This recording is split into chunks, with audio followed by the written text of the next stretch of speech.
Hello guys, magandang araw po sa ating lahat. Welcome back sa ating channel, ang Anything TV.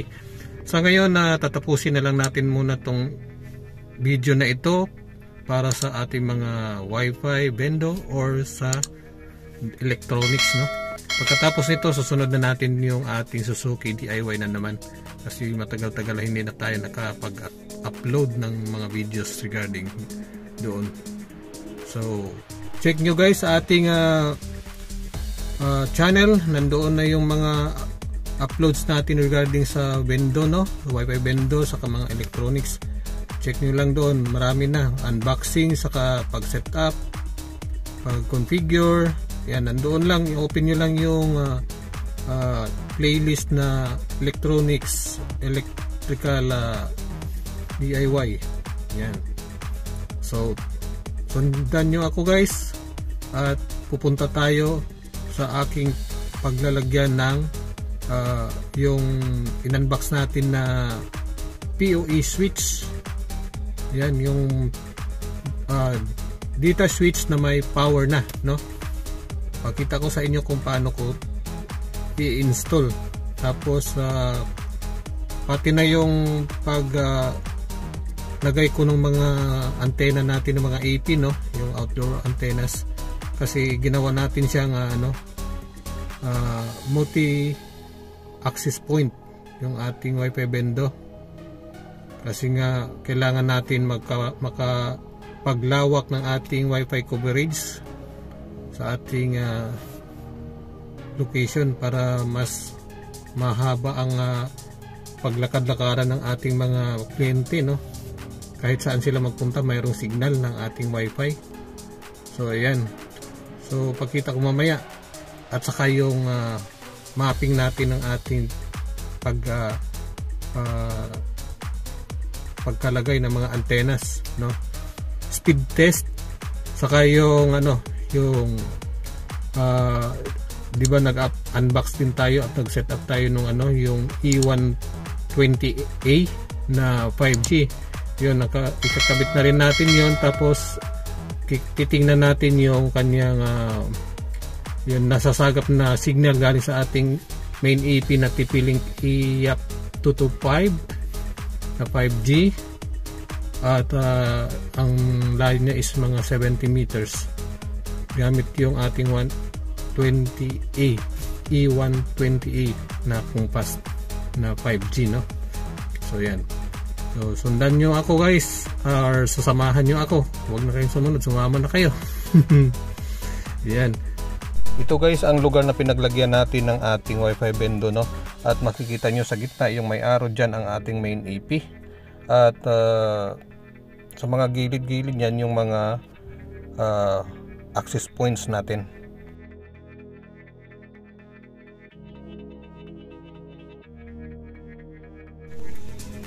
Ayan guys, nandito na tayo sa ating first location na paglalagyan ng ating PoE switch, no? Tapos ito yung main AP natin dito. Yan, main AP natin na 2.4G IAP 110. Tapos ito yung 5G natin sa taas, separate. Yan, medyo nakasilaw.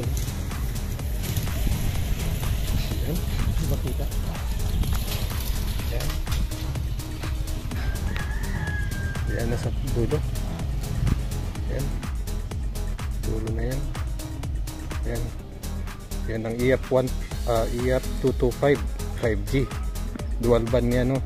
Pero ang ginamit natin dyan is 5G lang, kasi na-notice ko pagka ginamit natin yung 2G nya, 2.4G, mahina siya guys. So minarapat ko na lang na siya i-disable ang kanyang 2.4G, tapos iniwan ko yung 5G, tapos nag-separate na ako ng IAP 110 para sa 2.4G na separate. Yan, siya dyan. So okay naman siya ngayon, kasi nakaseparate na siya, nakakonect siya dito sa data switch, no? Or switch hub na may PoE. So hindi siya nakipag-agawan sa 5G na signal ng data. So punta naman tayo ngayon doon sa ating isang ward na 314N, no? Yung dati naka-wireless lang, naka-wireless bridge, ngayon ginawa natin ward na para malakas talaga siya ang kanyang data. So puntahan na natin kasi medyo malayo sa kabilang dulo, nandoon, no? Nandoon yung isa nandito kabilang side, yung wireless natin nandoon sa side. So tatlo sila dito sa main, dalawang antena, sa labas tatlo. So puntahan na natin. So, post ko lang muna. So actually guys, maraming bindo dito, mayroon pa dyan, no? Mayroon pa doon sa unahan yan, marami. So ayan guys, ang isang wire natin naka-wired, no? Nakakabit sa poste. Ayan, direkta yan dito. Ayan, yung sa poste na yan. Tapos pagsak dito sa bahay na to. Ayan. Yan ang ating ilagyan ng antena.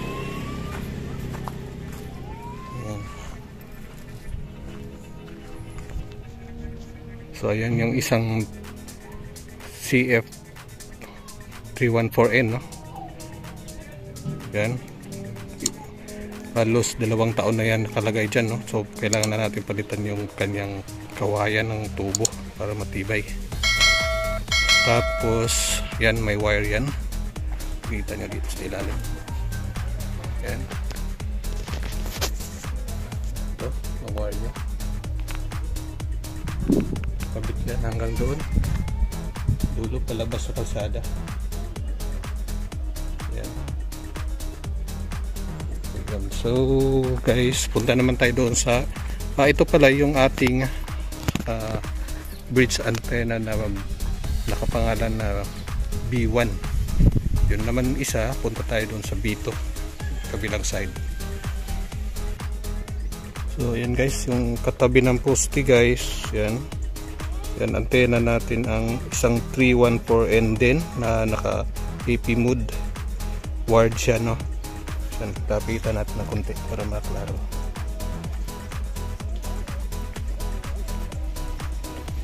Yan siya.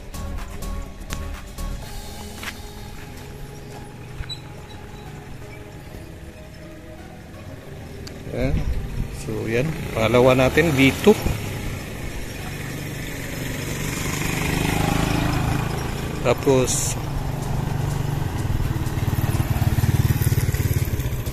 Tapos mayroon pa tayong isang B3 na wireless na. Nakakabit yung ating E120A. Yan. Punta tayo ron sa kabila, sa dulo. Papasok tayo. So yan guys, dito na tayo sa isang antena natin na outdoor, no? Yan, dito tayo naglagay sa isang tindahan na wireless bridge. Yan, andito yung antena natin na isa na wireless. Saan na yun? Kung makita, lapit ako. Yan.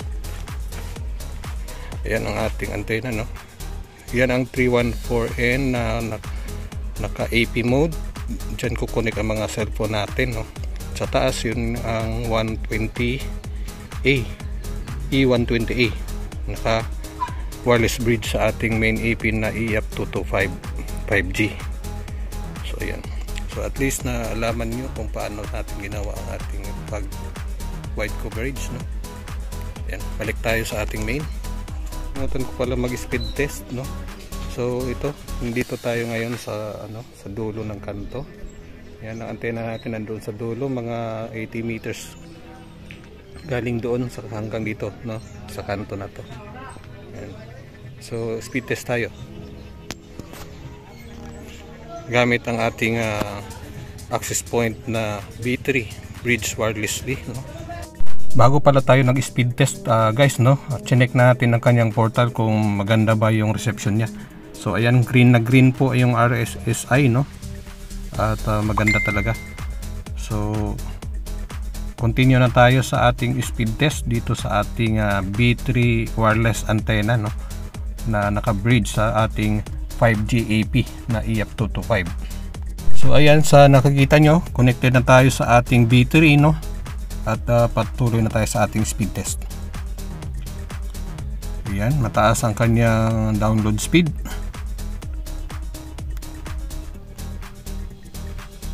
Okay naman siya. Tapos test natin uli para confirm, mas mataas ang confirmation natin. Tapos check natin uli, connected pa rin siya sa B3. So lipat tayo sa B2, check natin sa B2 kung maganda rin ang speed test. Ito naka-wired na to, no? Maganda pa rin ang kanang speed test, no? Mataas pa rin siya. Ayan, download mataas din. Okay, check natin uli. Maganda rin. So yan, connected pa rin sa B2. Okay, maganda ang speed test sa pangalawa rin. So lipat tayo sa main AP na 5G, no? Ayan, connected na. Ayan, i-speed test na natin. Uy, bakit na ganito? Ayan.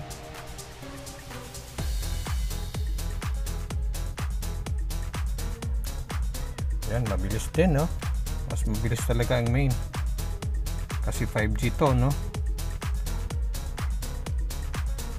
Yan, mataas din. Mabilis yung galaw, no, ng kanyang meter, no?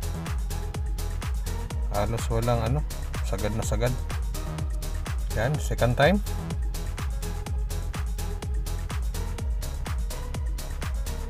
Yan, salpak pa rin.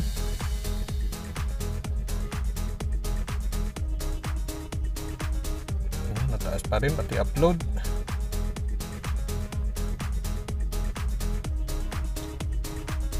Yan, dito naman tayo sa ating 2.4G na Bendo Wi-Fi signal. Yan, mataas din kasi nakasiparit na nga siya. Dati yan na mahina talaga, kahit 5 tao lang nakakonek sa kanyang 2.4G. Kapag nakasabay doon sa EF225, mahina talaga siya, kaya siniparit ko na siya. Ayan. Next but not the least, yung the last sa B1, no? Check natin ang B1.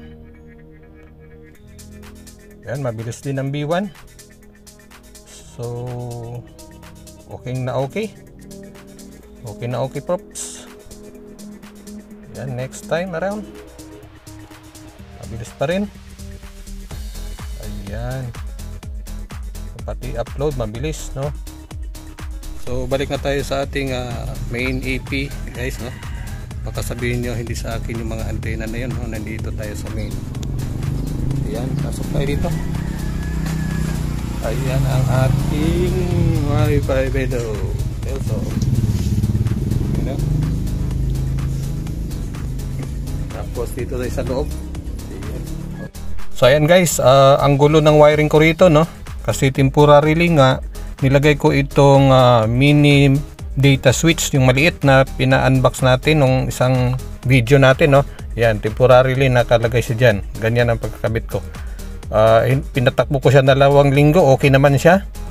Walang problema. So ngayon pinalitan ko na siya ng PoE switch. Ayan. Ito na yung bago, inayos na natin, no? Ito yung in-unbox natin the other video, no, na yung data switch na may PoE. Yan, nakaayos na siya, natanggal na itong mga wire dito sa taas sa naka-plug dahil naka-direct na sila sa ating data switch na may PoE. Yan ang ating TP-Link EF110, no? Kasi hindi siya compatible dito sa ating PoE data switch, kaya separate siya. Tapos may extra pa tayo dyang slot ng LAN para doon sa extra natin kapag kinulang tayo ng bandwidth sa isang antena sa 2.4, magdadagdag tayo pa ng isang antena na 2.4. So ayan mga paps, mga guys, sana nagka-idea kayo. So ito na nga yung ating natanggal na mga PoE, no, adapter, no, pati na itong mini data switch. Nabawas na doon sa ating setup. Ayan, ang dami. So thank you for watching.